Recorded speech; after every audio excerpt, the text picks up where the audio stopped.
ఆంధ్రప్రదేశ్ జీవనాడైనటువంటి పోలవరం ప్రాజెక్టుకి ఈరోజు మనం సందర్శించడం జరుగుతుంది.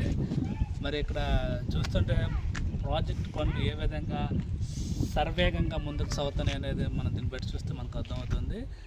కూటమి ప్రభుత్వం ఏదైతే హామీ ఇచ్చిందో, అంటే రేపు సెప్టెంబర్ అక్టోబర్ నెలలో ఈ యొక్క పోలవరం సంబంధించి పూర్తిగా కంప్లీట్ చేసి మరి నీరుని రిలీజ్ చేయడం జరుగుతుందని కూడా మరి చంద్రబాబు నాయుడు గారు చెప్పడం జరిగింది. చెప్పిన విధంగా మరి ప్రాజెక్టు సర్వేగంగా పనులు కూడా కొనసాగుతున్నాయి.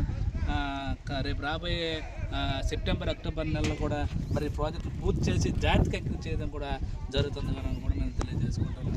చంద్రబాబు నాయుడు గారు అయితే పెద్ద ప్రాజెక్టులు అనేవి అందరికీ రావు, విజనరీ లీడర్లకు వస్తాయి. విజనరీ లీడర్లో చంద్రబాబు నాయుడు గారు చాలా ముందస్తు ఆలోచనతో ప్రతి రైతుకు కూడా ప్రతి ఎకరానికి ప్రతి సెంటుకి కూడా నీరు ఇవ్వాలన్న ఆలోచనతో ఈరోజు ఈ ప్రాజెక్ట్ని మన నారా చంద్రబాబు నాయుడు గారు దీన్ని తీసుకోవడం జరిగింది. 2018-19 వరకు మరి ఈ పోలవరం ప్రాజెక్ట్ పనులు ఆ రోజు 73 నుంచి 74% పూర్తి చేయడం జరిగింది. ఈరోజు వచ్చిన తర్వాత ప్రాజెక్ట్ పూర్తిగా కంప్లీట్ చేయడం కూడా జరుగుతుంది. కాబట్టి విజనరీ లీడర్లు ఈ రాష్ట్రానికి దేశానికి అవసరం. అటువంటి లీడర్ మన చంద్రబాబు నాయుడు గారు హాయంలో ఈ పోలవరం పూర్తవుతున్న దానికి నిజంగా చాలా సంతోషంగా ఉంది.